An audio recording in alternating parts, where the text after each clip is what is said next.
nais niyo pong maipabot sa bawat isa po sa amin upang ang aming buhay ay umayon sa plano mo kung bakit niyo po kami dinala sa mundo ito, na kung saan ang unang-una, ang pinaka-priority po namin ay hanapin ang inyong kaharian at ang inyong katuwiran at ang lahat-lahat idadagdag ko po aming Ama. Nawa, Ama, sa pangalan ni Jesus, ang mensahe ito ay tumimo sa puso ng bawat isa. Banal na Espiritu Santo, kayo po ang mangusap.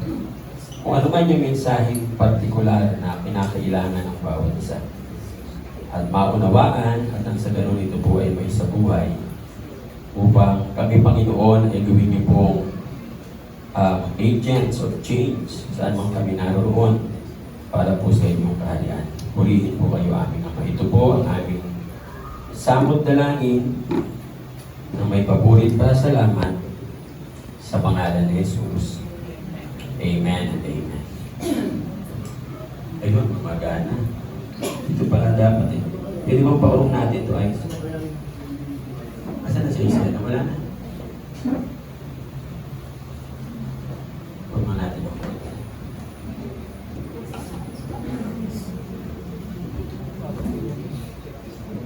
Yan.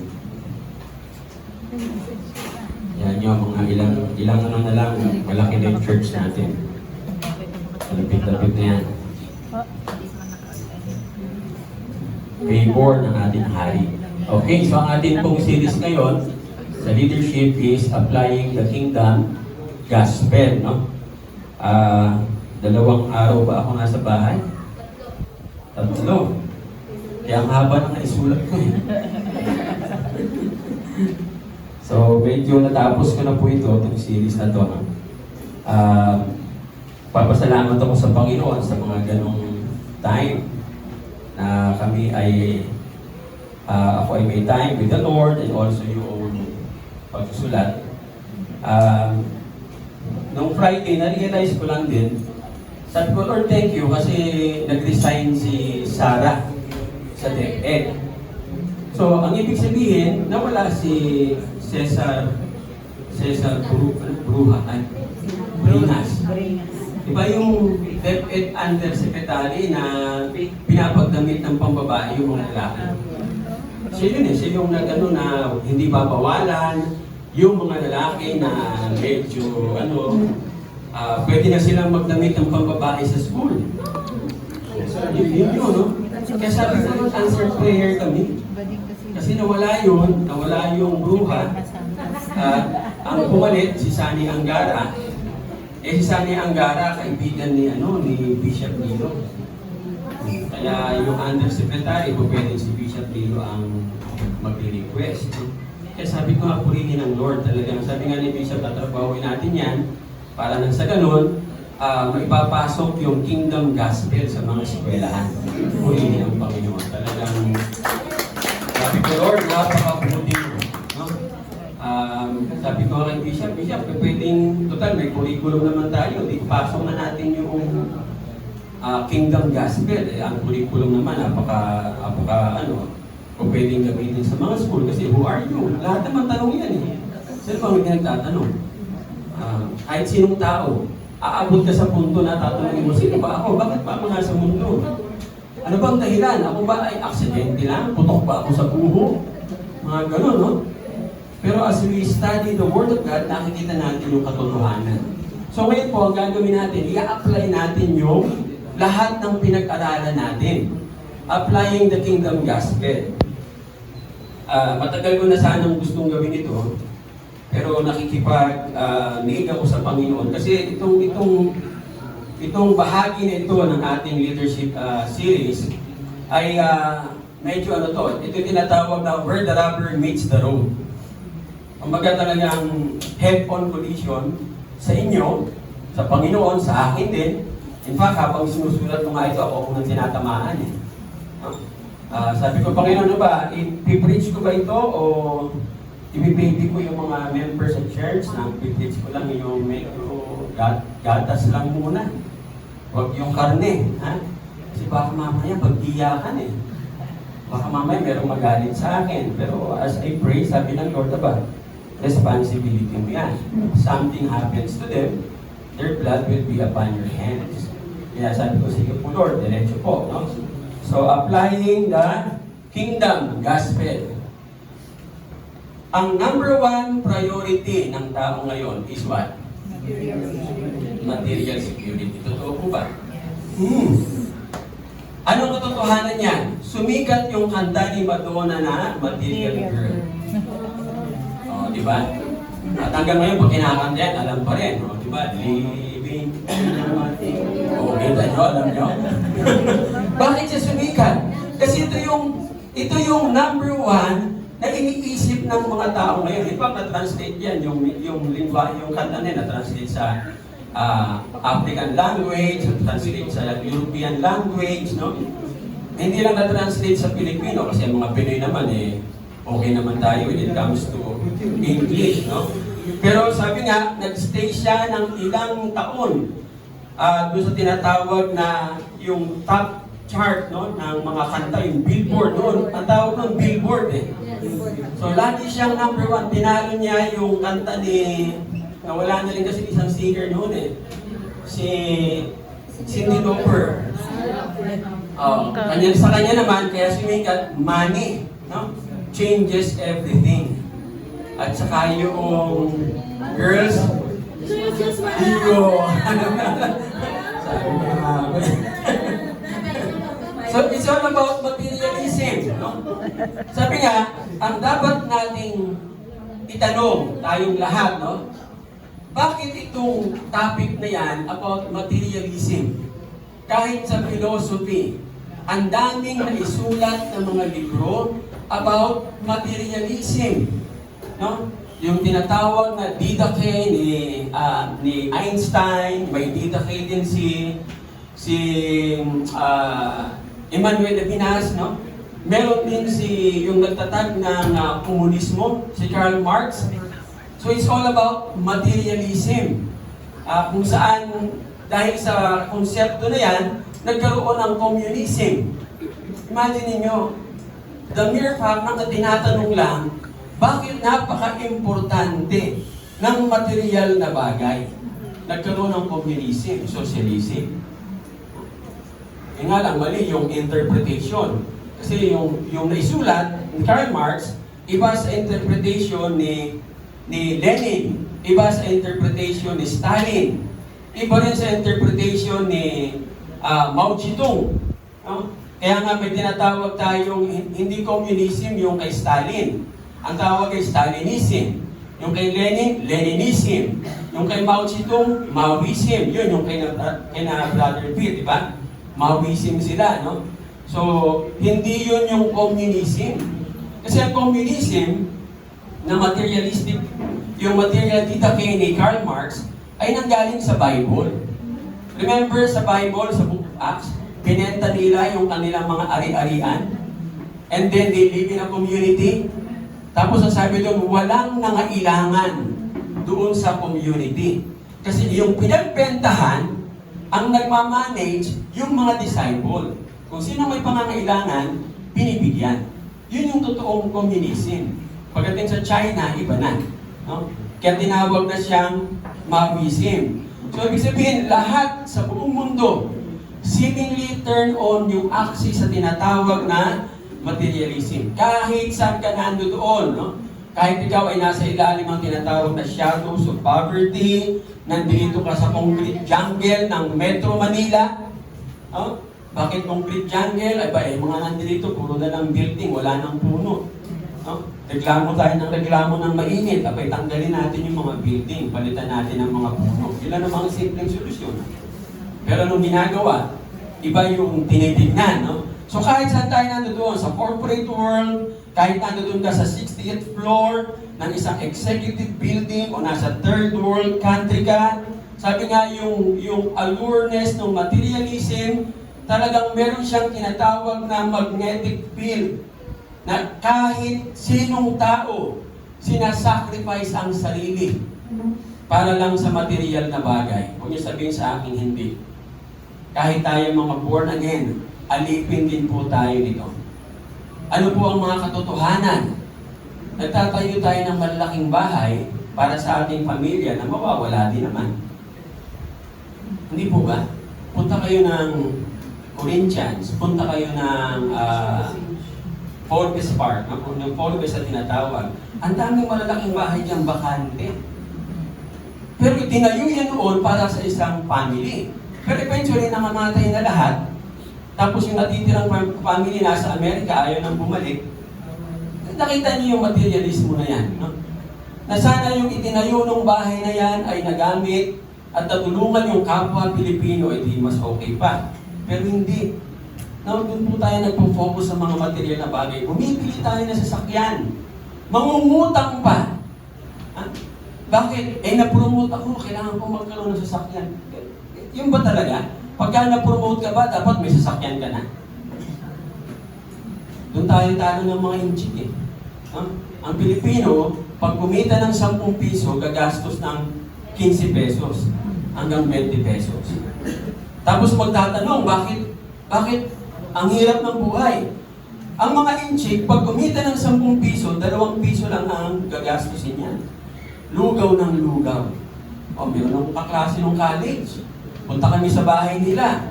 Umaga, tanghali, gabi, imagine mo na, ang ginagawa namin ay power plant design. Kasi electrical engineering graduate ako.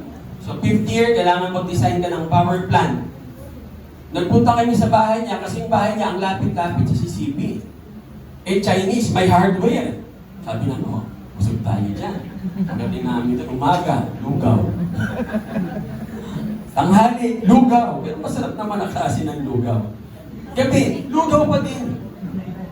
Sabi ko sa klase ko, bakit puro lugaw tayo? Ay, titipid si Papa. Kita nyo, no? Yung 10 piso, 2 piso yung ginastos, magkano yung naalipo nila? 8 pesos. No wonder, sila ang may-ari ng mga malalaking malls. Sila ang may-ari ng mga factories ngayon. Dati-dati yung inchik ang nagtitinda ng taho. Ngayon, sino na nagtitinda ng taho? Pinoy na. Dati-dati inchik ang sari-sari store.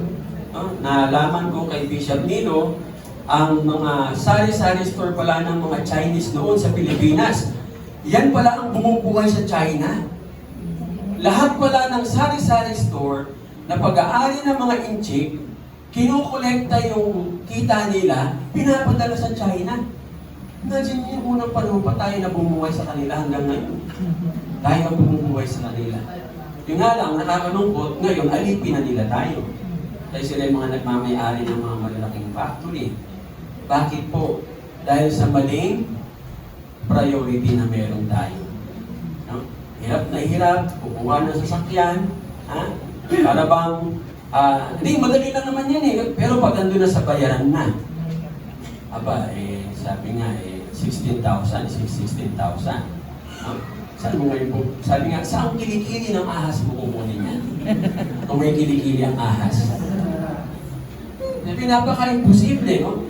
Bibili tayo ng mga mamahaling damit, pagkadami-daming damit, tapos naaalikabuhan lang sa mga closet natin. Hindi naman nagagamit. No? Hindi ko na sinama dyan yung mga Tupperware na sangkaterba. Nawala nang matulugan sa bahay kasi pati kama may Tupperware. Ang tanong, gagamitin mo ba? Hindi. Collection. Hindi mo ginagamit. Ano yun? It's a psychological illness. Addiction. Sakit yan dito eh. Nag-accumulate ka ng bagay na hindi mo naman kailangan. Ako nga, ang pantalong ko na ganito, 3 lang. 3 lang to. No? 2 itim, tapos yung isa yung nakikita nyo na parang kaki. Sabi ni Ani, bibilang pa kita, wag na. Kasi pag binili mo, gagamitin ko ba? Hindi naman. Pag nasira na, tsaka natin palitan. No? That's materialism. Hindi ninyo alam, kahit kayo alipin ng materialismo. Tapos sasabihin natin yung mga ano kasi sila ay sa mundo. Baka mundo ka rin eh. Paano mo malalaman? Tingnan mo yung standing mo kung gano'ng karami Tupperware. Ibig sabihin, materialistiko ka.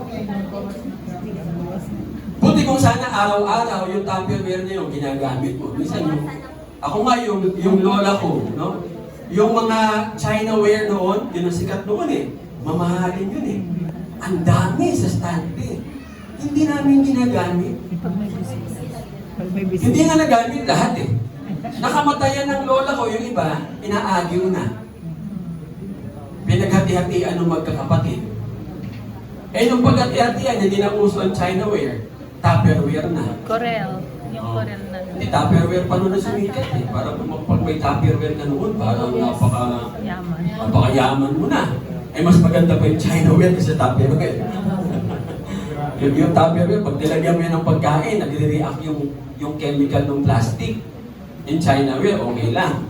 So nakita nyo yung mga bagay na yan, no? Nag-join tayo ng mga clubs, organization, hindi naman natin na-enjoy. May mga sinasacrifice, yung mga mahal nila sa buhay. Yung tinatawag na family time. Just to join the rat race. Ano ang end? Ikaw yung malaking rat. Di ba yung mga bata, minsan hindi natin na-attendihan. Ang nasabihin natin, nagninegosyo ako eh. Para saan ba yung negosyo mo? Bakit ka pa nagnegosyo kung mga anak mo ay masasacrifice pala? Bakit ka nagtatrabaho kung yung mga anak mo masasacrifice? At the end of the day, tandaan ninyo, kayo na mga nandito pa na medyo patapa-tapa na may mga anak. At the end of the day, mga anak nyo rin ang mag-aalaga sa inyo. Kung paano nyo in-spend yung time sa mga bata, ganyan din gagawin sa inyo. Do you have a family day every Sunday o wala? Bakit? Naku, pagod ako eh. Kasi Monday to Saturday, pagod. Sunday na nga lang pahinga ko. Sacrifice. Huh? For the real priority in life.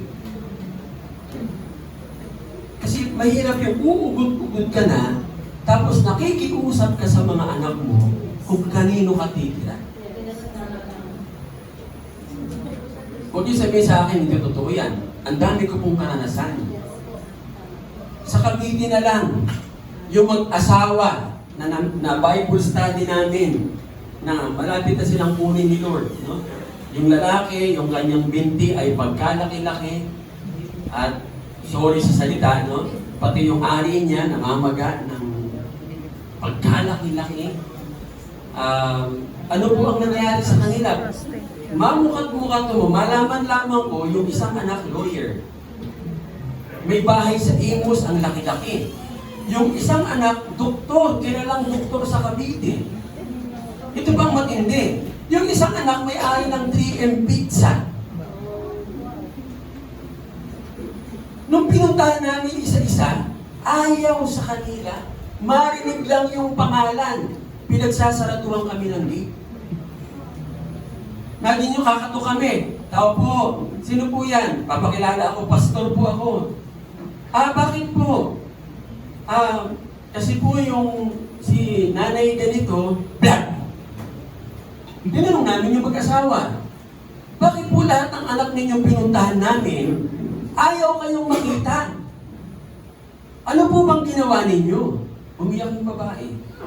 Sabi niya kasi nung malalakas pa kami, palagi kaming busy sa negosyo.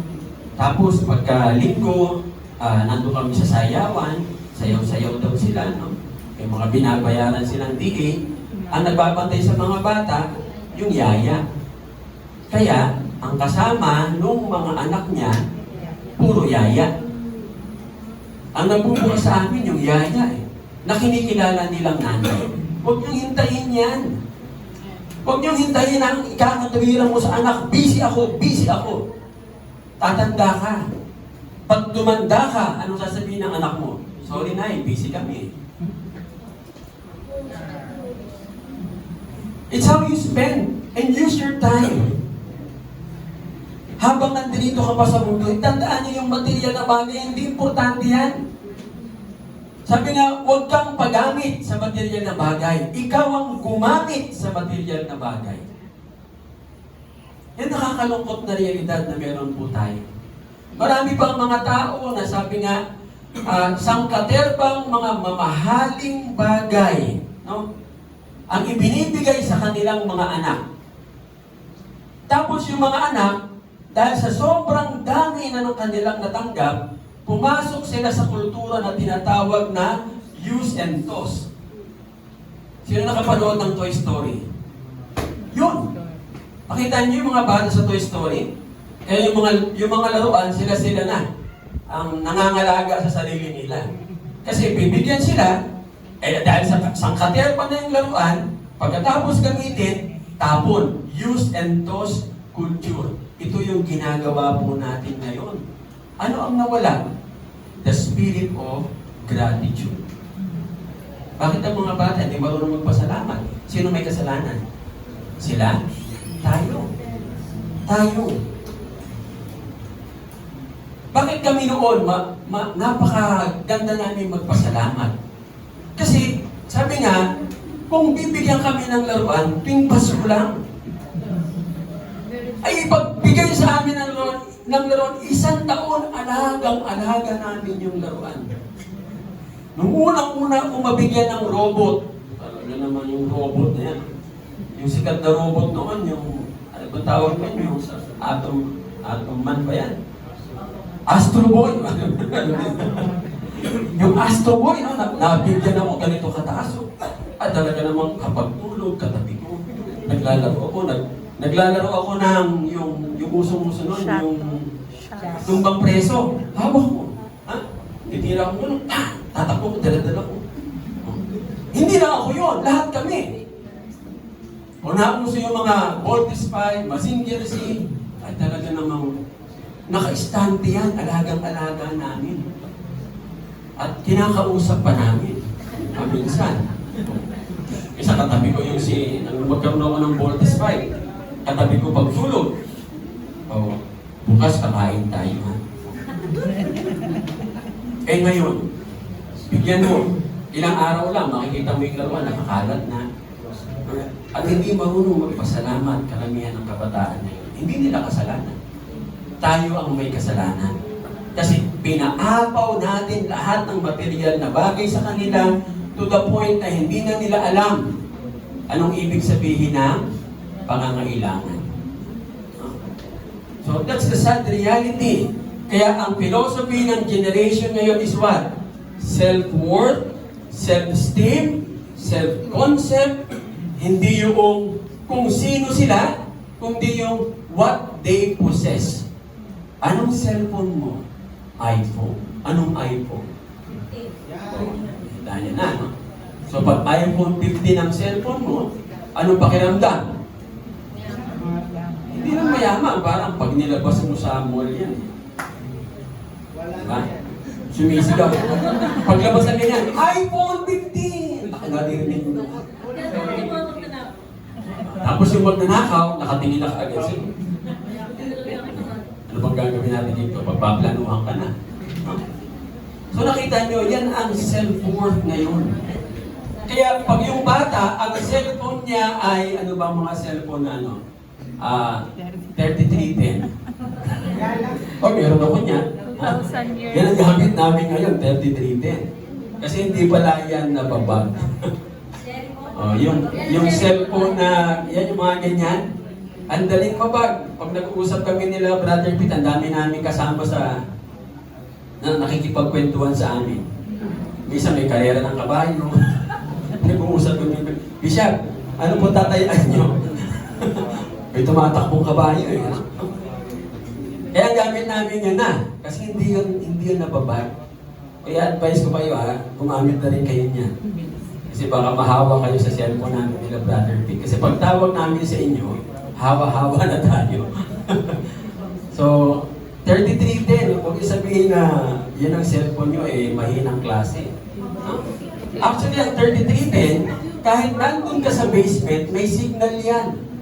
Yung mga ganito, wala na yan. Pagdating mo ng basement, wala na. Hindi ka na matatawagan.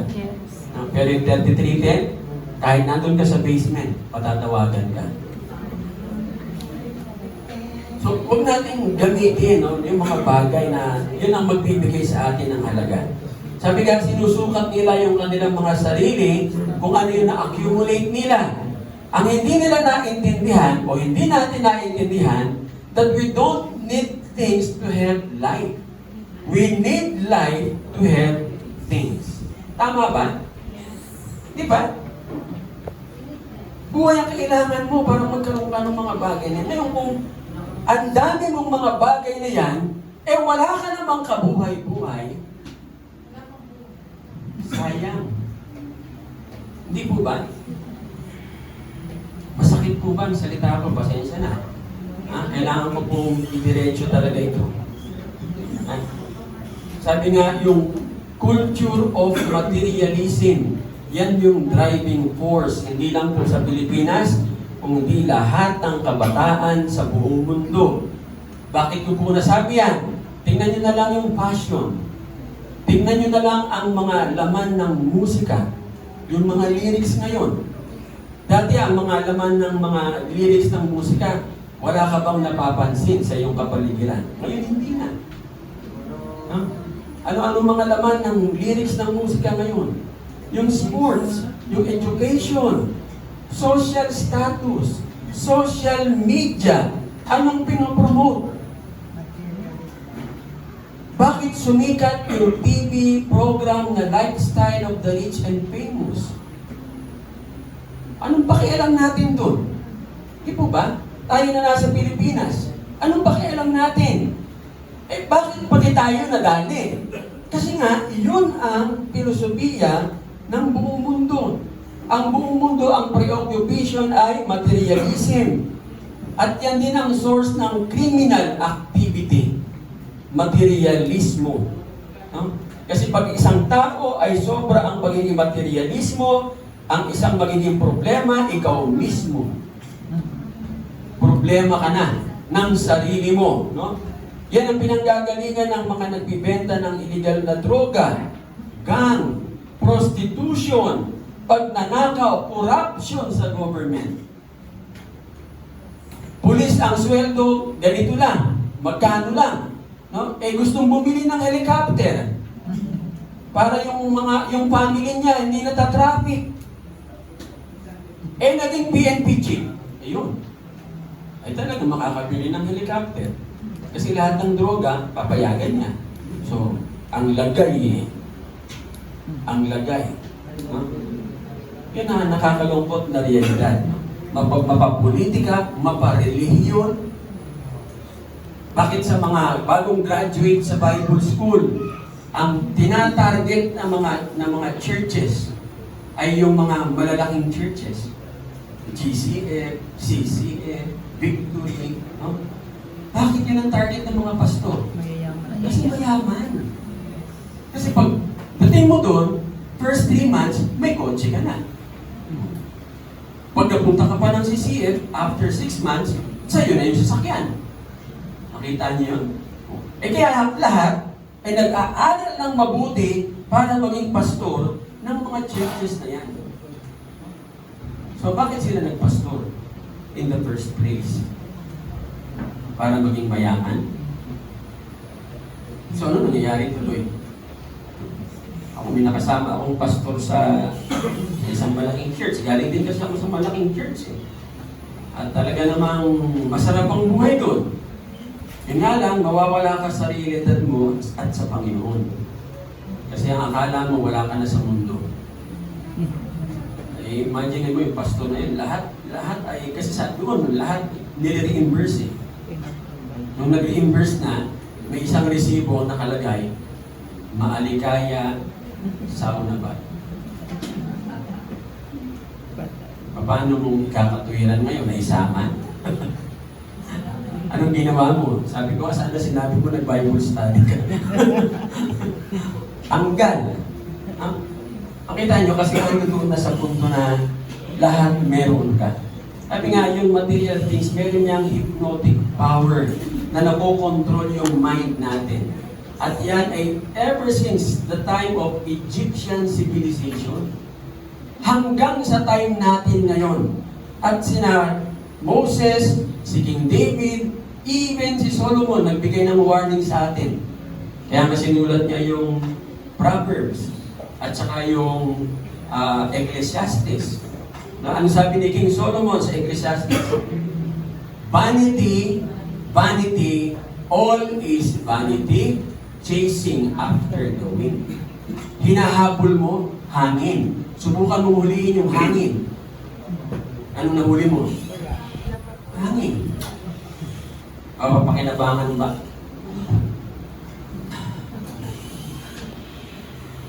Sayang, sabi ni King Solomon. Pero buti na lang, sabi nga, mayroong the greatest teacher. Ang pangalan niya, Jesus Christ. Present niya sa atin. No? Ang kailangan lang basahin natin ang Bible. Tandaan nyo, pag hindi ka nagbabasa ng Biblia, sabi nga ng isang Chinese, no? Linis Biblia, dumi buhay. No? Dumi Biblia, linis buhay. Bakit? Dahil binabasa mo, ginuguhitan mo ng ginuguhitan. Pero dahil hindi mo binabasa, pagka linis-linis, anong buhay meron ka? Ang Bible lang ang mag-aayos ng buhay natin. Kahit gaano kadaming preaching ang gawin ko dito, kung hindi kayo nagbabasa ng Bible, hindi aayos ang buhay niyo. Tried and tested ko yan. Kaya ako nasasabi sa inyo. Huwag niyong, sabi nga, huwag niyong wawalain ang Biblia. Dahil ang Panginoong Yesus, diyan niya dinilinyit lahat ano ang pinaka-importante, ano yung tinatawag na human priority. Nakakalungkot na ako, nalulungkot ako dito kay na Sister Heidi. Hindi ko na siya nakikita nagbabasa ng Bible sa BMR. Ewan ko kung gano'n nakabisi si Sister Heidi. Samantalang nung panahon ni Brother Art, yung sikretong natutunan nila kay Brother Art, pag tinatanong si Brother Art, anong trabaho mo? Magbasa ng Bible. Nung panahon na hindi nagbabasa ng Bible si Brother Art, umaabot yan sa akin, mamungutang lang. At minsan sasabihin niya sa akin, Pastor, kanino ba tayo pwedeng mangutang? Sabi ko sa kanya, Brother Art, bakit hindi ka tumawag sa Panginoon? To the point na pati yung may-ari nung dragon ba yan, sa harapan sa rainbow, pupuntahan namin. No? Para lang makakliyente. Pero nung nagbasa siya ng Bible, ilang oras ba kayo noon? 2 oras. Hindi ba siya natatapos magbasa? Walang tigil ang ring ng cellphone. Ano yun? Kliyente. Kliyente na naghahanap sa kanya. Hindi siya ang naghahanap sa kliyente. So na-realize ni Brother Art yung sinasabi ng Panginoon sa Matthew 6:33. Seek first the kingdom of God and His righteousness. At anong susunod? All these things. May limitation ba? Wala. Kaso ang problema natin, titingin tayo sa problema kagaya ni Pedro. Naglalakad. Panginoon, lakad po ako sa dagat. Sige, halika. O habang nakatingin siya sa Lord, naglalakad siya.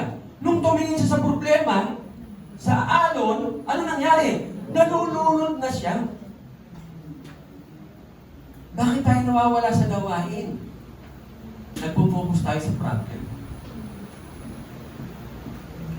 Tandaan niyo, ang problema, hindi matatapos yan. Hanggang mamatay tayo. Pag namatay ka at hindi ka kumuha ng plano, problema na naman ang family mo. Paano yung burol mo, paano yung living mo, and so on and so forth.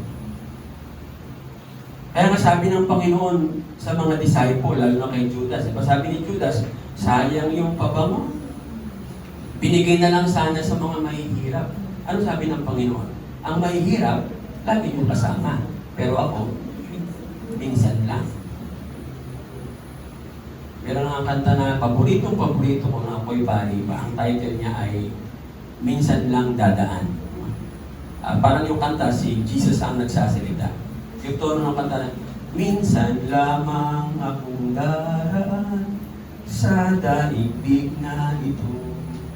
Kaya anuman ang mabuti, maaring gawin ko ngayon. Minsan lang, tandaan niyo. Ano yung maganda? Ano yung mabuti na magagawa natin? Ano ba dapat ang priority natin? Salamat sa Panginoong Yesus at sa estudyante niya na si Matthew. na yung binasa natin ngayon, no? Matthew 6, babasahin natin yung 21 and 31, 25 and 31. Ang sabi dito, therefore, I say to you, do not worry about your life, what you will eat or what you will drink, nor about your body, what you will put on.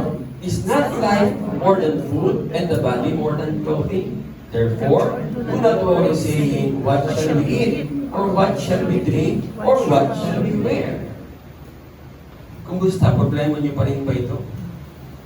Kasi kung yan pa rin ang problema niyo, sabi ng Panginoon sa binasa natin kanina, ang pananampalataya mo, pagano. Wala kang pananampalataya sa Panginoon. So tayo ay ina-admonish ng ating Panginoon. Ano yung pinaka-importanting bagay na dapat hindi tayo tangayin ng tinatawag na global culture? Kaya nga pag-aaralan natin, no? Pag-aaralan natin ngayon, i-explore natin yung tinatawag na priority ng buhay, ano ang pinakamahalaga, ano ang pinaka-importante, at ano yung philosophy behind sa tinatawag na possession. Aalamin po natin lahat yan. At titingnan po natin kung ano yung sinasabi ng ating Creator. No? So, bilang pasimula, hindi pa po simula yung kanina. Ang tawag po dun sa libro ay preface. Ito, introduction pa lang. Sabi ni Henry Arnold, isa sa mga theologian, the wise person questions himself, the fool others. Totoo po yan. Ang taong talagang matalino, maalam, na nagmumula sa Panginoon, pag nagkaroon siya ng problema, ang tatanungin niya, ano bang problema? Sa sarili ko. No? Kakausapin niya ang Panginoon. Yung mga mangmang, pag nagkaroon siya ng problema, bakit ba ako nagka-problema? Siguro. Ibang tao ang sinisisi. Hindi tinitignan baka ikaw ang totoong problema. Tingin ka sa salamin. Baka makita mo kung ano yung problema sa sarili mo. Kaya sabi nga, napakalalim, no? Sa bawat soul ng mga tao na nandito sa mundo, lahat tayo nagsisearch tayo ng meaning, ng purpose, significance, and value. Kahit anumang race, culture, language, or religion, iisa lang po ang preoccupation. Anong preoccupation natin? What is the purpose of my life? At lahat tayo hinahanap po natin yan. Ang tanong, alam mo ba kung anong hinahanap? Do you know what are you searching for? Di ba sabi ng kanta, what am I living for? Sino yung mga nakaabot ng kanta na yan? Simple lang ang sayaw niyan. Hindi ka gumagalaw. Ang sayaw niyan, ganyan lang. What am I living for? Ang ganda, simple lang. Nakaganda. What am I living for? Is not for you. Ngayon din talagang wild na mga kantahan. No? So ano yung purpose? Ano yung hinahanap natin? No? Sabi nga, bakit itong search na to ay common sa lahat ng tao sa buong mundo? Bakit lahat ng tao yan ang hinahanap? Ibig sabihin ba, ito ba yung evidence na iisa yung nawala sa ating lahat? Mapa Afrikano, mapa Amerikano, mapa Pilipino, lahat po ay mayroong hinahanap na hindi maintindihan. Dahil hindi alam po yung hinahanap nila, saan sila nagpupunta? Droga. Ano pa? Alak. Ano pa? Babae, sugal. O kaya panlalalaki. And so on and so forth. So the question is, what did we lose? At saan natin yun nawala? Saan natin siya mahahanap? Kumusta? Ano bang nawala sa atin? Saan natin mahahanap yun? Alam niyo ba mga nawala? Kaya natin study about kingdom eh. Ang daming beses ko nang naulit yan dito. What did we lose? Genesis 1:26. Anong nawala sa atin? Dominion. Saan natin makikita Where are we going to find it? Material things? Sa eskwelahan? Sa family? Saan natin makikita? Saan nawala yung dominion? Saang lugar? In the Garden of Eden. What is Eden in our time? Eden is spot, moment, presence, access, open door. Yan ang 5 words na translation ng Eden. Hindi kayang i-translate ang salitang Eden sa English. Kasi, paano mong i-translate ang Eden into a spot, moment, presence, access, open door? Eden ba yun? Hindi. So, anong sinasabi sa atin ng Panginoon? Paano mong makikita yung nawala sa iyo na dominion na ang nagsanla, yung father of all humankind, si Adam? You need to go back to the Garden of Eden. And what is your Eden?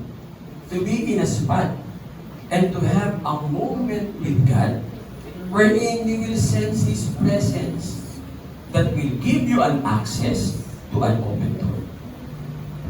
And all these things shall be added unto you. Amen? Kaya nga napaka-importante na nagbabasa ka ng Bible at nagpipray. Yun yung iyong spot. Yun yung iyong moment. Doon mo makukuha ang presence ng Lord. Hindi sa negosyo, hindi sa trabaho. Ang mangyayari sa atin, naisip mo lang, ay, kung gagawin kong negosyo, hindi mo nga kinonsulta ang Panginoon eh. Kung kinonsulta mo ang Diyos, hindi ka mawiwindang sa negosyo. Ang kinonsulta mo lang, kaibigan mo, kumari mo, kumpare mo, kaklase mo, tapos nung nalulugi ka na, tsaka ka nagsasabi ng, Panginoon, patawa sa aking katanjikihan. Eh nung umpisa, hindi kasali ang Diyos. Bakit kaya ganun? Bakit ang priority natin? Sinasabi mo, born again ka. Sinasabi mo, kingdom citizen ka. Pero ang priority mo, material things. Si Madonna. Hindi North Shore. Ha?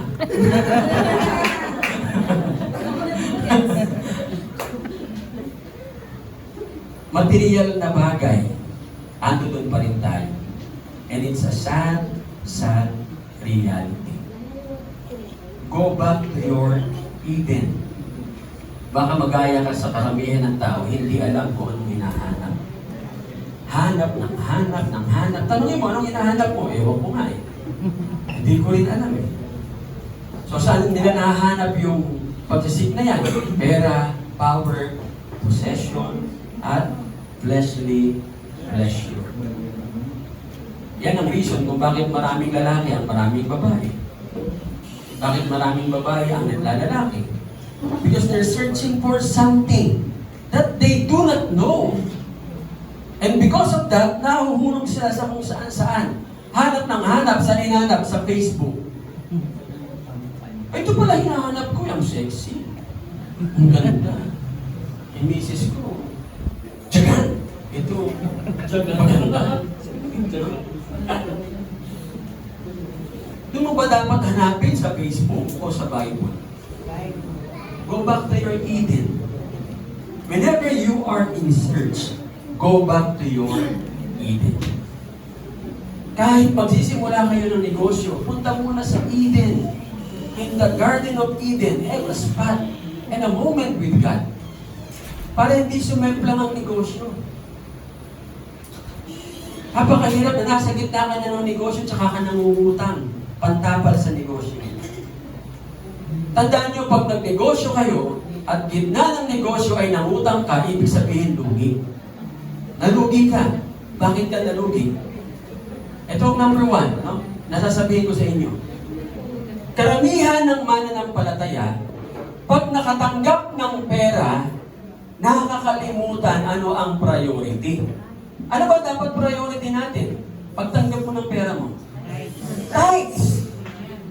Eh, pinahiram lang sa akin to eh. Ano sabi sa Psalm 24? Lahat pag-aari ng Panginoon. Hindi yan ipapahiram sa'yo nang walang pahintulot ang Diyos. Pag hindi mo binigay yung para sa Diyos, huwag kang umasa na ayos ang buhay mo sa negosyo. Kahit anong negosyo mo, sasabit yan. Ang dami na natin example. Pero hindi pa rin tayo natututo. Bakit kaya? Dito sa church ito, kakaiba. Yung mga hindi naging faithful sa mga covenant and tithes nila, asaan na? Kaya nga, wina-warning ako kayo palagi. No? Kahapon in my prayer, sabi ko nga kay Hani, kailangan ko sabihin to. Kasi sa prayer ko, paulit-ulit sinasabi ng Panginoon, their blood will be upon your hands. So, nai-warning mo na, hindi nila sinunod, kinuha sila ni Lord, hindi mo nasagutin. Yung dalawang nawala, na-warningan ko yun. No? Yung isa talagang medyo nag-aano pa. Meron naman akong gagawin mission possible. Possible. Ayun, na-possible siya ng Lord.